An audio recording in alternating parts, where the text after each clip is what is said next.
இந்த வீடியோ பார்த்துட்டு இருக்க எல்லாருக்குமே இந்த விஜய் அபிஷேக்கோட ஒரு ஸ்ட்ராங்கான வணக்கத்தை சொல்லிடுறேன். நம்ம எப்போவுமே ஒரு ஸ்டோரி சொல்லிட்டு இருக்கோம்ல. இன்னைக்கு எதை பற்றி பேச போகிறோம் அப்படின்னா 2026 எலெக்ஷன். ஆமாம், ஏன்னா எலெக்ஷன் முடிகிற வரைக்கும் நான் டெய்லி வந்து ஒரு பொலிட்டிக்கல் ஸ்டோரியாக சொல்லிடுவேன். இப்போ 2026 வரப்போகுது அப்படின்றதுனால எல்லா கட்சியிலும் இருந்துமே அந்தந்த வேலையை வந்து பயங்கரமாக பக்காவாக பண்ணிகிட்டு இருக்காங்க அப்படின்னே சொல்லலாம். இப்போ அந்த லெவலில் தான் இப்போ ஒரு கிரிக்கெட் மேட்ச் ஆடுறோம் அப்படின்னா, இப்போ நம்ம சிஎஸ்கேவே வச்சுக்கோங்களேன். அதில் வந்து யாருக்காக நம்ம பார்ப்போம்? தோனி கடைசியாக வந்து மேட்ச் வின் பண்ணி கொடுப்பாரு அப்படின்ற ஒரு எண்ணம் நம்ம எல்லாருக்குமே இருக்கும். அந்த மாதிரி தான் இப்போ இந்த எலெக்ஷனுக்கு இன்னும் 6 மாதம் இருக்கா. இந்த 6 மாதத்தில் வின் பண்ண வைக்கிறதுக்காக பக்கா பிளானோட வந்திருக்கிற ஒரு தலைவர் தான் எடப்பாடி பழனிசாமி அவர்கள். என்னது அவர் என்ன பண்ணுறாரு அப்படின்னு சொல்லி நீங்கள் ஷாக்காக கேட்குறீங்களா? இதே ஷாக்கோட தான் இந்த ஆர்டிக்கலையும் நான் பார்த்தேன். என்ன அப்படின்னா, ஒரு எப்படி சொல்கிறது அப்படின்னா, இந்த 2026 நம்ம ஜெயிச்சே ஆகணும் அப்படின்றதுக்கு ஒரு பக்கா பிளானோட ஒரு புதிய முயற்சியில் இறங்கியிருக்காரு. அது என்ன அப்படின்றது தான் இந்த வீடியோ நம்ம ஃபுல்லாக பேச போகிறோம். ஸோ அதை பற்றி நீங்கள் தெரிஞ்சுக்க அப்படின்னா இந்த வீடியோ ஃபுல்லாக பாருங்கள். நான் உங்கள் விஜய் அபிஷேக், இது நம்ம ஜெம் டிவி.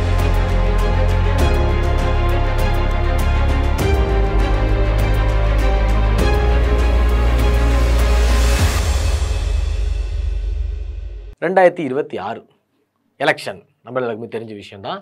இதுக்கான முயற்சி எல்லாமே ரொம்ப சூப்பராகவே போயிட்டுருக்கு. ஏடிஎம்கேவாக இருக்கட்டும், டிஎம்கேவாக இருக்கட்டும், டிவிகேவாக இருக்கட்டும், ஏன் நாம் தமிழ் கட்சி என்டிகேவாக இருக்கட்டும், எல்லாருமே வந்து பக்காவான ஒரு ஃபோர்ஸில் போயிட்டுருக்காங்க.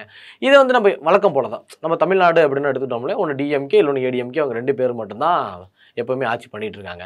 அது மட்டும் இல்லாமல் இப்போ வந்து நம்ம ஒரு கட்சி ஜெயிக்கிறதுக்கு வந்து என்னென்னா முக்கியம் அப்படின்னு பார்க்குறத விட இந்த ஒன்று இருந்தாலே போதும் அப்படின்றது தான் என்ன விஷயம். என்ன அப்படின்னா கூட்டணியில் வந்து நம்ம ரொம்பவே ஸ்ட்ராங்காக இருக்கணும் அப்படின்றதான் ஒரு முக்கியமான விஷயம். நம்ம டிஎம்கே வந்து பார்த்தோம் அப்படின்னா ஏற்கனவே இங்கே கூட்டணியில் வந்து பயங்கர ஸ்ட்ராங்காக இருக்கிறாங்க. இப்போ ஏடிஎம்கே வந்து பார்த்தோம் அப்படின்னா இப்போ தான் கூட்டணி சேர்ந்துட்டு இருக்காங்க.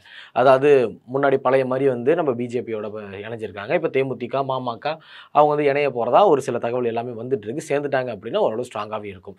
இருந்தாலும் நம்ம அதிமுக வந்து இந்த வாட்டி ஆட்சியை பிடிக்கணும் அப்படின்னா அது வந்து திரு எடப்பாடி பழனிசாமி அவர்கள் கையில் தான் இருக்குது. பொதுச் செயலாளர் எடப்பாடி பழனிசாமி அவர்கள் கையில். ஏன்னா அவர் கையில் என்ன இருக்குது அப்படின்னா என் கையில் இல்லை, அவர் கையில் என்ன இருக்குது அப்படின்னு பார்த்தோம் அப்படின்னா எடப்பாடி பழனிசாமி அவர்கள் இப்போ கடந்த ஒரு சில மாதங்களாகவே எடப்பாடி பழனிசாமி அவர்களோட ஸ்டைல் வந்து ஒரு மாதிரி டிஃப்ரெண்ட்டாகவே போயிட்டுருக்கு. இப்போ வந்து சட்டசபை வர கூடனாங்களே, அதில் வந்து பார்த்தோம் அப்படின்னா கிட்னிகள் ஜாக்கிரதை, அல்வா அப்படின்ற மாதிரிலாம் ஒரு சைனெல்லாம் வச்சு, அதாவது டிஎம்கே பண்ண தப்பை வந்து ஒரு மாதிரி சிம்பாலிக்காக, அதாவது நம்ம ஜென்ரேஷனுக்கு ஒரு மாதிரி, அதாவது மீம் டெம்ப்ளேட் கொடுக்குற மாதிரின்னு சொல்லலாம் ஈஸியாக. மீம் டெம்ப்ளேட் கொடுக்குற மாதிரி அசால்ட்டாக வந்து எடப்பாடி பழனிசாமி அவர்கள் நமக்கு எல்லாமே இது கண்டென்ட் கொடுத்துட்ருக்காரு அப்படின்னே சொல்லலாம். அந்த மாதிரி இன்டெரக்டாவோ இல்லை ஓப்பனாவோ, அதாவது அங்கே இருக்கிறவங்க நல்லா ஓப்பனாகவே தெரியும். ஏன்னா கிட்னி திருட்டு எங்கேருந்து நடக்குது அப்படின்ற விஷயம் தெரியும். ஸோ அந்த கிட்னிகள் ஜாக்கிரதை அப்படின்ற மாதிரிலாம் போட்டு ஒரு மாதிரி ஹியூமரஸாக வந்து கொண்டு போயிட்டுருக்காரு அப்படின்னு சொல்லலாம். அது மட்டும் இல்லாமல் 6 மாதம் தான் இருக்குல்ல. இப்போ அந்த 6 மாதத்துக்குள்ளே அவர் என்ன பிளான் பண்ணியிருக்காங்க அப்படின்னு பார்த்தோம் அப்படின்னா, பொதுவாகவே வந்து பார்த்தோம் அப்படின்னா ஏடிஎம்கே டிஎம்கே இப்போ 2 கட்சி இருக்கா, 2 கட்சிக்குமே வந்து இது வந்து அவங்களோட கோட்டை அப்படின்னு சொல்கிற மாதிரி ஒரு மாவட்டங்கள் இருக்குது. என்ன அப்படின்னா இப்போ வந்து டிஎம்கே வந்து பார்த்தோம் அப்படின்னா டெல்டா, அதாவது டெல்டா சைடில் வந்து பார்த்தோம் அப்படின்னா டிஎம்கேவோட கோட்டை அப்படின்னு சொன்னால் டிஎம்கேவை அடிச்சிக்கவே முடியாது. அந்த இடத்துல எப்பயுமே வந்து டிஎம்கே அங்கே ஜெயிச்சுக்கிட்டு தான் இருக்காங்க அப்படின்ற ஒரு செய்தி இருக்குது. செய்தி இல்லை, அது உண்மை தான். அது இந்த சைடு பார்த்தோம் அப்படின்னா, அதாவது அதிமுக வந்து பார்த்தோம் அப்படின்னா கொங்கு மாவட்டங்கள், அதாவது கொங்கு சைடில் உள்ளது எல்லாமே நம்ம வந்து அதிமுக அவங்களோட கோட்டை அப்படின்னு சொல்லலாம். இப்போ 2 பேரோட கோட்டை இருக்கா. இதில் வந்து நம்ம எடப்பாடி பழனிசாமி அவர்களோட புது முயற்சி தான் என்ன அப்படின்னா, திடீர்னு வந்து ஜம்ப் பண்ணி டெல்டாவில் குதிச்சிட்டாரு.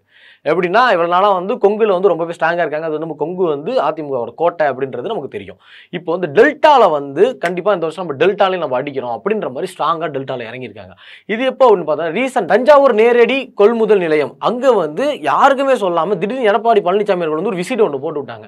விசிட் ஒன்று போட்டோன்னா எல்லாருக்குமே ஒரு ஆச்சரியம். என்ன அப்படின்னா, இந்த மாதிரி ஒரு பண்ணதே கிடையாது, டெல்டா சைடில் இந்த மாதிரி இறங்கினதே கிடையாது. திடீர்னு இப்படி இறங்கினோன்னே எல்லா விமர்சகர்களும் பேச ஆரம்பிச்சிட்டாங்க. ஓகே, இப்போ வந்து இவங்க வந்து டெல்டாவை ஃபோக்கஸ் பண்ணியிருக்காங்க அப்படின்ற மாதிரி. அது மட்டும் இல்லாமல் நம்ம எடப்பாடி பழனிசாமி அவர்கள் வந்து அவங்க டீம் கிட்ட வந்து ஒரு லிஸ்ட் ஒன்று கொடுத்துருக்காங்க. அதாவது ஒரு ஸ்டேட்மெண்ட் எல்லாமே எடுத்திருப்பாங்களா, ஸ்டேட்மெண்ட் லிஸ்ட் கொடுத்துருக்காங்க. அதில் என்ன அப்படின்னா, இது வரைக்கும் அதிமுக திமுக 2 பேருமே வந்து அந்த டெல்டா சைடு நிற்கிற இடத்துல என்ற அளவில் தான் வந்து நம்ம அதிமுக வந்து தோல்வி அடைஞ்சிருக்காங்க. அதாவது கொஞ்சமாக தான் தோல்வி அடைஞ்சிருக்காங்க. எப்படின்னா ஒரு அப்ராக்சிமேட்லி எவ்வளோ சொல்லியிருக்காங்க அப்படின்னா 3000 ஓட்டு வித்தியாசத்தில் தான் வந்து ஜெயிச்சிருக்காங்க. எங்கே அப்படின்னு பார்த்தோன்னா நாகை, தஞ்சாவூர், மயிலாடுதுறை, அதுக்கப்புறம் பார்த்தோம்னா பூம்புகார், இந்த ஏரியாலாம் வந்து பார்த்தோம் வெறும் 3000 ஓட்டு வித்தியாசத்தில் வந்து திமுக ஜெயிச்சிருக்காங்க அதிமுகவோட. இந்த ஸ்டேட்மெண்ட் அவங்க பார்த்ததுக்கப்புறம் ஓகே நம்ம வந்து கன்ஃபார்மாக நம்ம டெல்டாவில் ஃபோக்கஸ் பண்ணலாம் அப்படின்னு ஒரு முடிவு எடுத்துருக்காங்க. டெல்டா அப்படின்னு பார்த்தோம் அப்படின்னா என்னென்ன இருக்குது அப்படின்னா திருச்சி, தஞ்சாவூர், அதுக்கப்புறம் பார்த்தோம் அப்படின்னா நாகை மாவட்டம், அதுக்கப்புறம் திருவாரூர் மாவட்டம், அதுக்கப்புறம் மயிலாடுதுறை அப்படின்னு சொல்லி டெல்டா ஓரமாக இருக்கிற எல்லாத்துக்குமே இனிமேல் இந்த 6 மாதத்தில் பிரச்சாரம் ஒரு படு பயங்கரமாக போயிட்டு இருக்கும் அப்படின்னு சொல்லியிருக்காங்க. அதே மாதிரி நீங்கள் வந்து டெல்டாவை தூக்கணும் நாங்கள் சும்மா இருப்போமா அப்படின்ற மாதிரி டிஎம்கே என்ன பண்ணியிருக்காங்க அப்படின்னா கொங்கு மண்டலத்தை வந்து இப்போ ஃபோக்கஸ் பண்ண வச்சுருக்காங்க. கொங்கு மாவட்டங்கள்னா ஈரோடு, கோயம்புத்தூர், திருப்பூர், சேலம் இந்த மாவட்டங்கள் எல்லாத்துலேயுமே நம்ம இந்த வாட்டி கண்டிப்பாக ஆட்சியை பிடிக்கிறோம் அப்படின்னு வந்து நம்ம டிஎம்கே சைடில் இருந்து மு.க. ஸ்டாலின் அவர்கள் வந்து ஒரு முடிவு ஒன்று எடுத்திருக்காங்க. அது யாரோட இதில் செந்தில் பாலாஜி இவரோட தலைமையில் தான் வந்து இந்த ஸ்கீம் வந்து போயிட்டு இருக்கு, இந்த ப்ராசஸ் வந்து போயிட்டு இருக்கு. இப்போ இவர் வந்து டெல்டாவில் வந்து அதிமுக கொடியை நடுறேன் அப்படின்னு இவர் சொல்லியிருக்காரு. நீ மட்டும் என் இடத்துல நட்டா நான் சும்மா இருப்பானான்னு சொல்லிட்டு நம்ம திமுகல இருந்து நேராக போய் கொங்கு மாவட்டங்களில் வந்து அவங்க கொடியை நடணும் அப்படின்னு சொல்லி இது பண்ணிட்டு இருக்காங்க.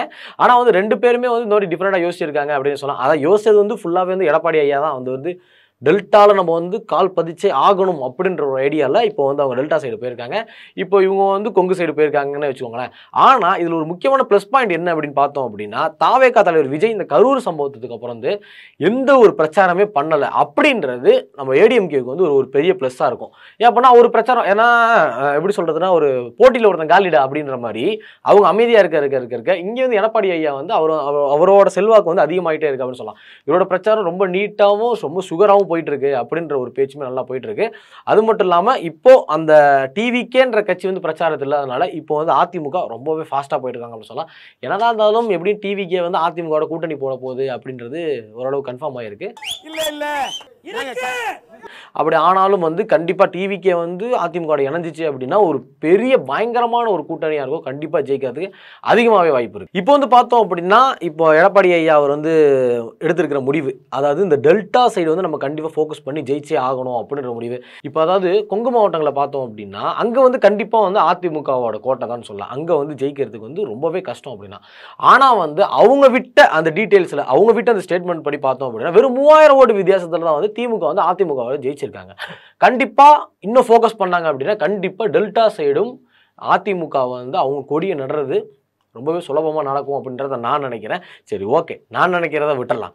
நீங்கள் என்ன நினைக்கிறீங்க? இந்த மாதிரி ஒரு ஸ்டேட்மெண்ட் வந்து இப்போ வெளியே வந்திருக்கு. அதிமுக வந்து இப்போ டோட்டலாக டெல்டா சைடு வந்து ஃபுல்லாகவே ட்ராவல் பண்ண போகிறாங்க, டெல்டா சைடு ஃபுல்லாக பிரச்சாரம் பண்ண போகிறேன் அப்படின்னு சொல்லியிருக்காங்க.